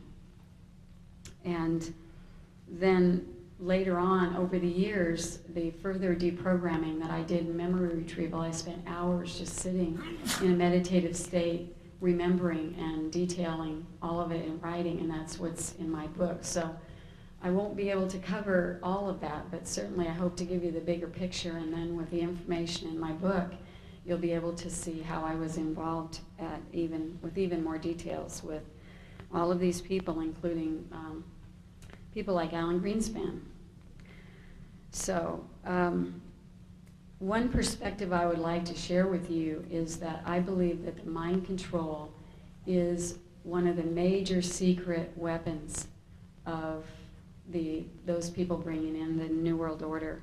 And as we're able to understand how this works, that's how we're able to go into these places where this stuff is still happening and demand information and demand that it be stopped and identify the people that are still, whether they're under mind control themselves or just disconnected left brain scientists, whatever it is, it needs to stop. And it's definitely going to take all of us to do this. How are we doing on time?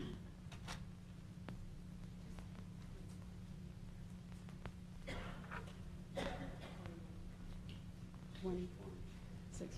I mean, like, how much longer?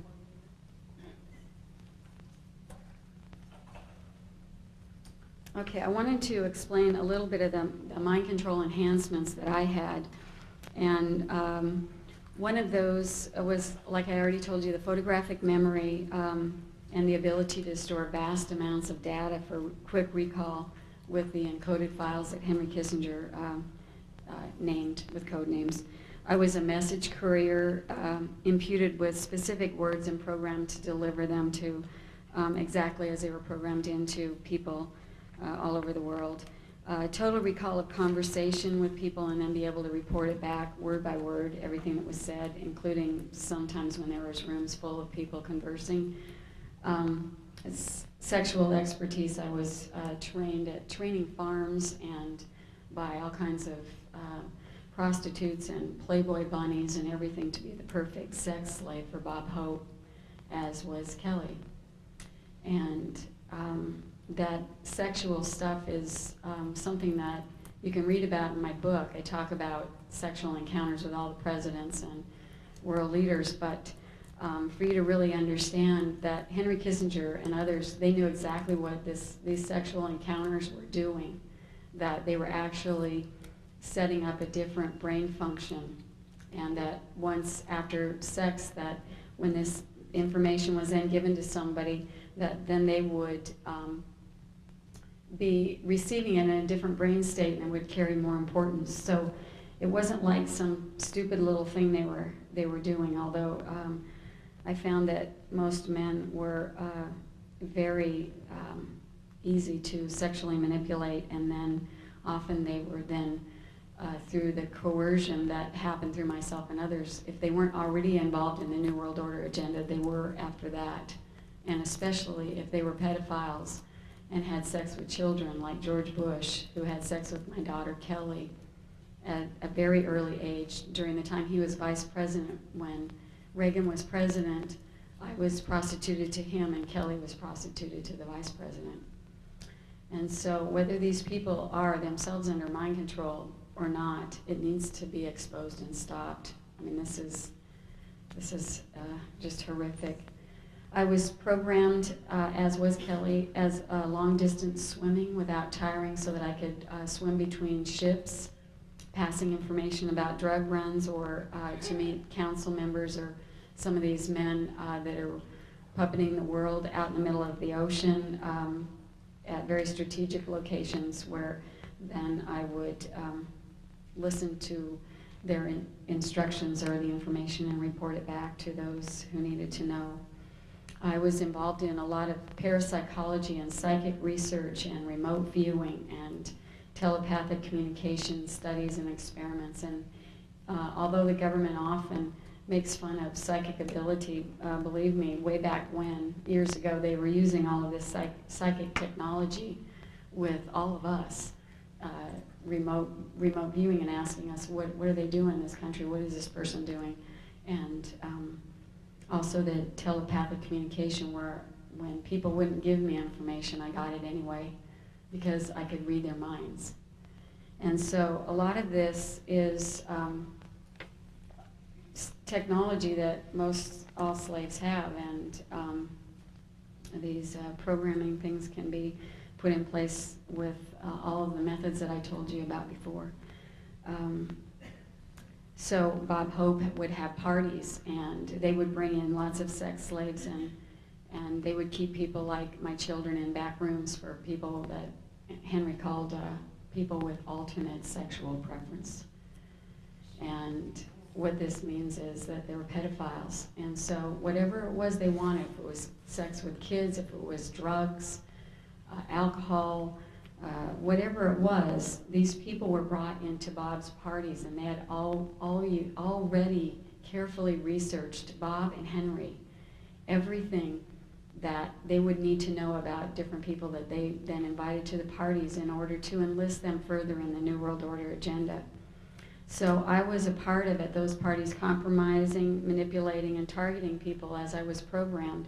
Politicians, presidents, entertainers, judges, foreign ambassadors, leaders all over, just through the sex and through all the different things that I was programmed to do with them.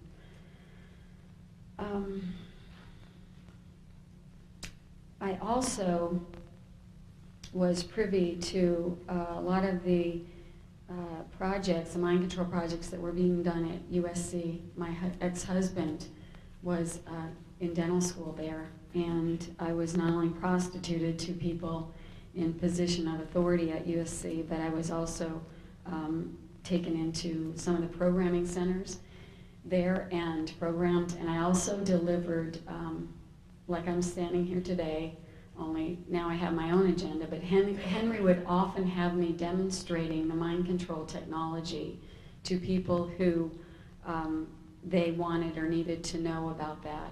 And the way they got to know was through a series of meetings. If they were continued to cooperate and not be horrified by what they were hearing, slowly they got bumped up to larger levels of this top security and classified project. So I witnessed a lot of that at USC. And I also witnessed as a child and as adult that a lot of this New World agenda is fueled by the secret societies. And the ones that I was abused by were the Shriners, and also the Masonic Order. People are reporting Masonic abuse and by 33rd degree Masons, and most all of our presidents, for your information, were 33rd degree Masons, and that makes them privy to this mind control information. This is the secret that they rise through the ranks to learn about, and at the top, what they participate in as a seal of their oath of secrecy is often satanic ritual. And myself and others were laid on altars and raped, and this happened as a child and as an adult. So this is part of how it continues. There are hand signals. The Shriners and the Masons at the top have hand signals where they signal each other and alert brothers so that they can have full cooperation. And this even happens in court cases where children are, the non-offending parents trying to get a child into the safety and of their home, and a Masonic judge or a Masonic attorney will give a hand signal or do the little things, and that child is, the whole case is dropped and the child is left with the perpetrator. So these things are real, and they're still happening today. Henry's strategy that I heard him talk about with Nelson Rockefeller was about hiding this all out in the open. And they talked about how the bigger secrets were protected by their incredulity. And certainly all of this does sound pretty incredulous. And the themes of movies and television and news, radios, newspaper, songs have often been strategized and cooked up with not only things to make you think a certain way and feel a certain way about certain people, but also to keep people that are programmed under mind control programming. I was used in Las Vegas when I was a teenager with Elvis Presley, and I watched in horror as this man would throw up after he had been programmed. And I watched him cry and ask, "What's wrong with me?" and not be able to have sex because he was so sick from what they were doing to him. And I had been sent in to have sex and deliver messages to him, to deliver to them, the programmed audience. And through my experience, I know that people like Elvis Presley are programmed, that people like Neil Diamond are all part of this, and people like Michael Jackson. I watched Michael Jackson be abused as a child. So as all of us together that have been through this identify the people that are in positions who are programmed, we have the fuller, bigger picture. and we will be able to stop this and bring help to those that are still suffering.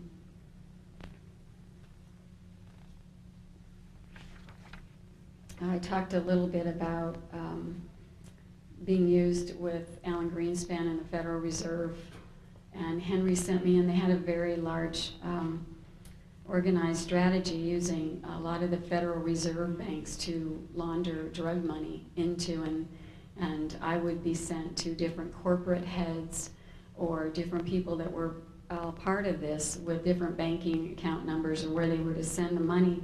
And then Alan Greenspan would actually raise the Fed in different areas where drugs weren't coming through, so that when they were coming through and all this money would come through, it wouldn't look very suspicious. It would just all look very balanced. So these people knew exactly what they were doing, and I personally don't believe Y2K is an accident. I heard Alan Greenspan say that it was just some mix up of these digits, and you've got to know that somebody that deals with money like Alan Greenspan didn't make any kind of mistake. This is very strategically planned. I witnessed people in corporations being all part of this, and people in the media, and I watched how if they didn't already own the people they needed, they bought them, and that was through all these different ways of coercion. And they had very sophisticated programming themes, and one of their larger mistakes was to use universal programming themes, so that a lot of the survivors that are waking up are all talking about themes like the Wizard of Oz and Over the Rainbow and dolphins and whales and hearts and roses and monarch butterflies and just one after the agendas are in the book, and if you know what they are, you'll know a lot of how it works, and you'll be able to see it in the media. You'll be able to see the themes when they talk about over the rainbow. You'll know that a lot of us were programmed not to remember what happened over the rainbow. And what happened over the rainbow was all the government stuff that was then hidden as they attempted to confuse fact with fantasy and keep all of this totally and completely hidden. Let's go with the slides or the overheads, and then I'll tell you a little bit more. This was a picture of myself taken when Henry Kissinger started calling me by phone. He told me to meet him by the corner at 7 o'clock at night, and I knew even at this young age that meant to meet him at the corner, in the kitchen corner, and to pick up the phone, and he would practice seeing if it worked, if the programming worked, or give me messages, and then he would tell me not to tell my mom, so or he'd tell me she was stupid. So when my mom would say, "Who called?" I had already switched back into another personality, and I had no idea that anybody had called, no one, and that was it. So this is how young he started with my mind files, and it's very documented in my book, so it's in much more detail. Okay.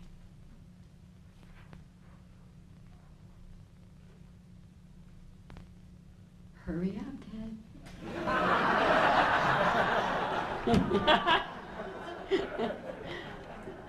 The picture on the left is a picture of my mother and father, and on the right is a picture with my brothers when we lived on Astronic Drive in Woodland Hills.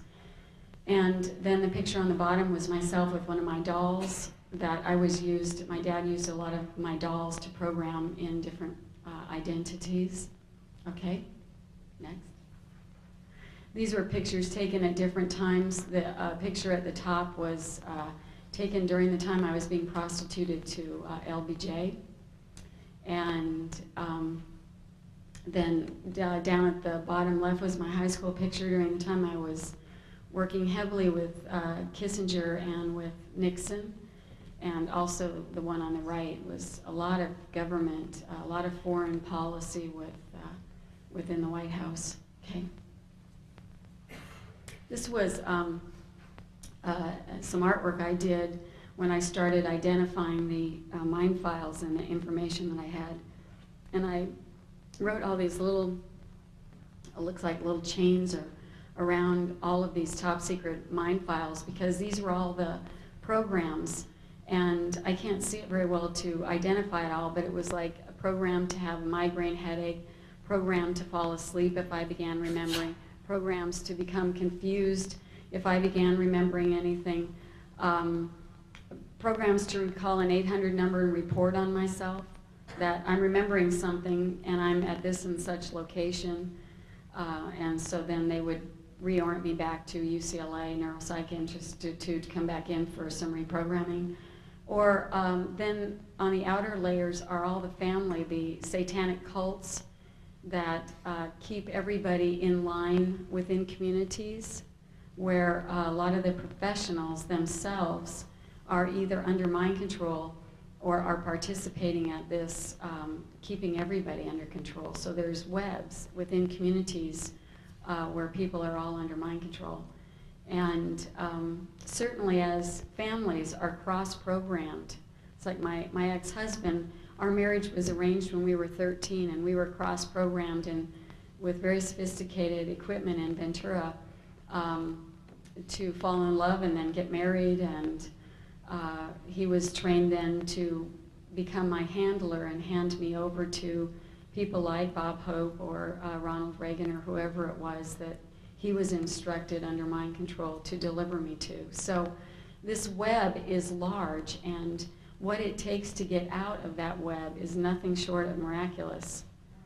And that's why most of the people that are under this are still in mental hospitals or in prisons or walking the streets homeless, and they are not able to get the help that they need. I was fortunate. I had no idea during that time in